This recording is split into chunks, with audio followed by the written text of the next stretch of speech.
ఒక ప్రయాణం, ఒక చిన్ని ఆశ, ఒక నిర్దాక్షిణ్యపు ముగింపు.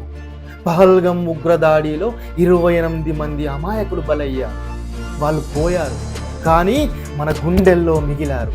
ప్రతి చావు ఒక ప్రశ్న, ప్రతి చావు వెనక ఒక భారత్ నిలుస్తుంది. మన జవాన్లు బలయ్యారు, కానీ దేశం ఒంటరిగా లేదు.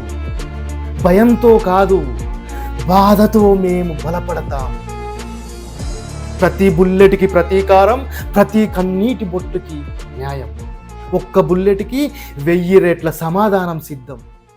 భారత గడ్డపై రక్తం చిందిస్తే అది పాకిస్తాన్ నేలను తాకి అగ్ని కణమవుతుంది.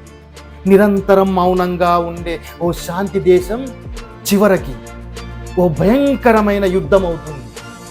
జెండా తల వంచదు, జవాన్ వెనక్కి తగ్గడు. ఇది భారత్. జై భారత్, జై భారత్, జై జవాన్.